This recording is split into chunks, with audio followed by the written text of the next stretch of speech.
Hey guys, Drutter here. It's December the 28th, 2012. I hope everyone had a good holiday so far and continues to have a good holiday. I got this from my parents for Christmas. It's just a small sterling silver ring with, I don't know, painted on stones, looks like. I think they got it while on a trip down in Arizona or something, I think they said. It's closely resembling a ring that I found in the bottom of a lake actually when I was a kid. I saw what looked like a dime at the bottom of the lake, so I swam down, scooped it up, and it was a ring, and a silver ring, and it had a blue stone on the top, just one stone, a dark blue, and my dad took it to a jeweler, and he said it was a decent stone, and the silver was good, so I wore that ring for a number of years, and then lost it, coincidentally, in a lake. About 7 or 8 years later, so I've always kind of missed that ring, and I think my parents were trying to replace it or whatever by giving me this ring for Christmas. It's not the same, but it fits and it's silver, so I like it. Check out the link provided. Nothing out of the ordinary here. Fed members gave their own banks $4 trillion during the bailout in 2008. Something that was already suspected, of course, but now it's confirmed, as somebody used a Government Accountability Office request to find out some information about where the money was distributed to. So yeah, a lot of it went to their own buddies.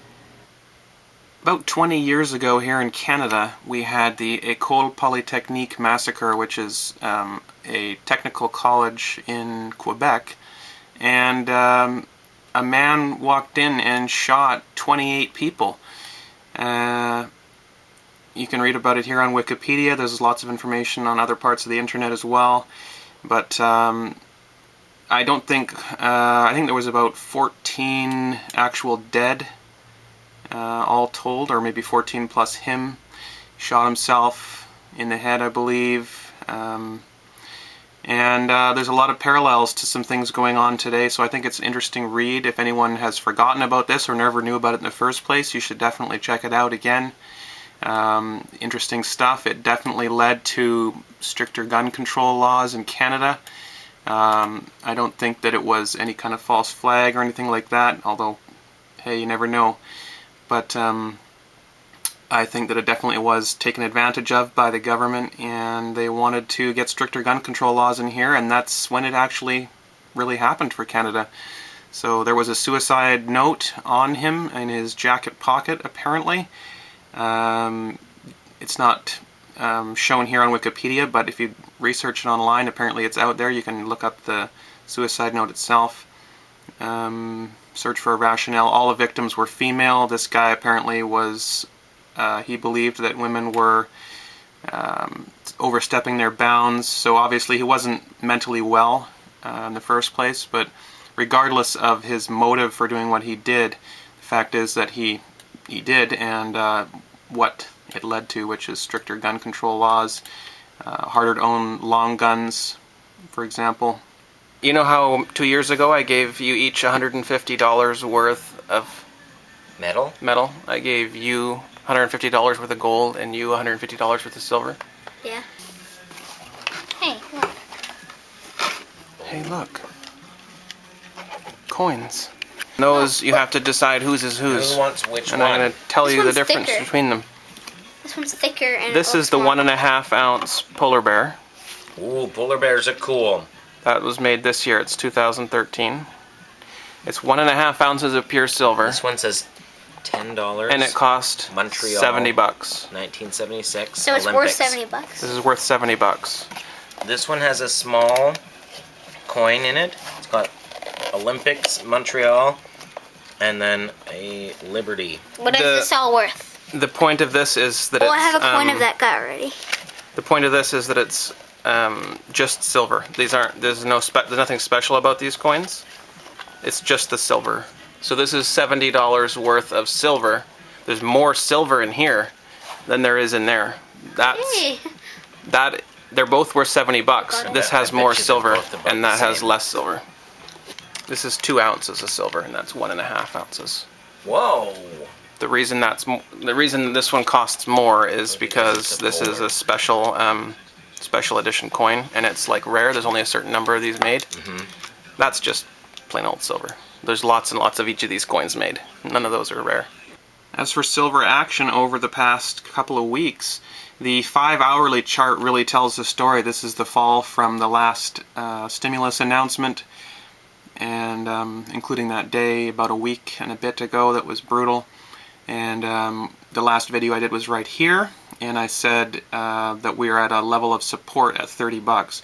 So here 8 days later after that, and we're still just bouncing along that $30 level, and now we're just at about 30.05 looks like.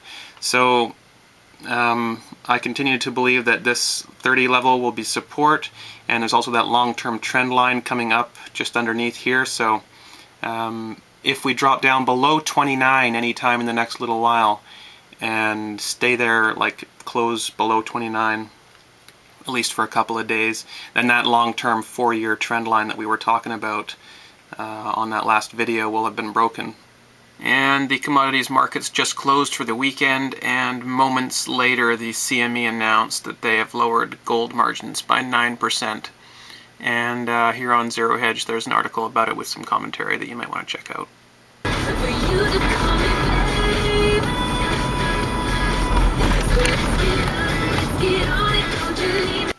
Get a better name on YouTube.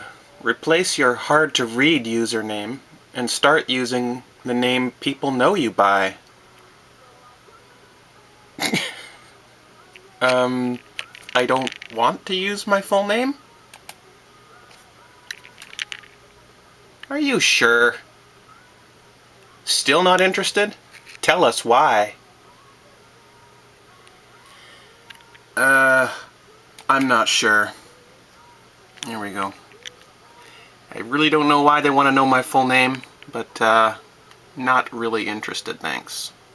I wanted to talk briefly about some bad mathematics I've seen going around in some of my fellow silver YouTubers' channels recently.